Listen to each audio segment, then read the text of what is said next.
Senator Judge Risa, you may proceed when you're ready. You have 2 minutes, ma'am.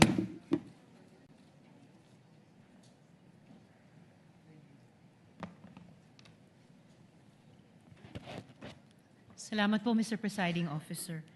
So, to clarify further and confirm, hindi nagbigay ng evidence of success si Vice Presidente, pero lumabas ang pera at marami ang nakatanggap ng reward. Tama Based po? on the documents po, Your Honor. Yes po.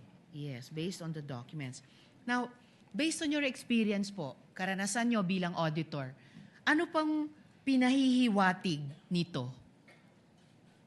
Pwede pong pakiclarify Ano po yung pinahihiwatig na hindi nakapagbigay ng patunay ng success ng intelligence or surveillance operations, pero maraming lumabas na pera at maraming tumanggap ng reward? Ang ibig sabihin po niyan ay hindi po nag-comply yung OBP po dun sa requirements ng Joint Circular.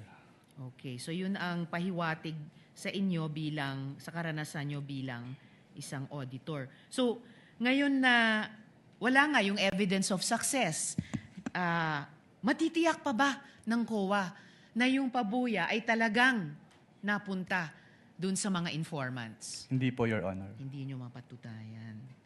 O sige, pumunta naman tayo dun sa gamot. No? Di umanong gamot ang ibinigay na reward. So muli, sa karanasan po ninyo sa ICFAO, and based on your expertise, normal po ba iyon na gamot ang kapalit ng intelligence information? Hindi po siya normal po, Your Honor. Hindi normal. Naranasan nyo na po ba ito dati na gamot ang bayad para sa impormasyon? Hindi pa po. First time po dun sa may OBP po, Your Honor. Okay, first time po dito sa OVP. At ito pa yung palaisipan, kung may sakit talaga yung tao, naimbestigahan niyo po ba sa ICFAO kung bakit kailangang magbigay muna sa ng intelligence information bago siya bigyan ng gamot? Hindi po, Your Honor. Hindi nyo naimbestigahan.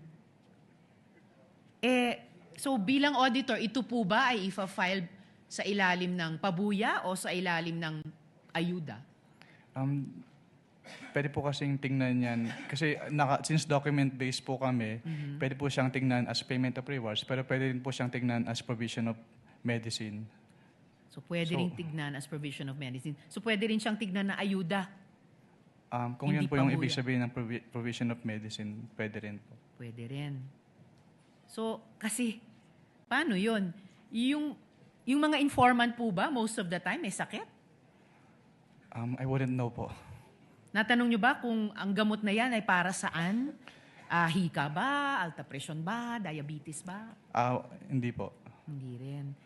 And ayon po dito, si Mary Grace Piatos, ayon sa isang acknowledgement receipt, si Mary Grace Piatos ay nakatanggap ng 70,000 pesos worth ng gamot bilang pabuya. Ano po ba yung sakit niya? Hindi ko po malalaman since wala naman po dun sa document po na sinamit. Kindly wind up. Will do, Senator Judge Mr. Risa. Presiding Officer. Pero may paraan po ba ang ICFAO malaman kung ano yung sakit niya? Kasi binayaran natin ito eh. Pwede po namin tanungin, Your Honor. Pero since document-based po kami, kung ano lang po yung nasa document, yun lang po yung malalaman namin. Document-based pero pwede niyong tanungin. Yes po. Okay, kapag may mga di normal na pangyayaring ganito. Yes po. Allowed po kami under 6.2.3.7 of the Joint Circular po. Okay. Salamat, Mr. Witness. Salamat, Mr. Presiding Officer. Thank you, Senator Judge Mag-round Risa. 3 po ako kung meron po. Salamat. Let's try to finish the interjections of Senator Judges before we pause for lunch so that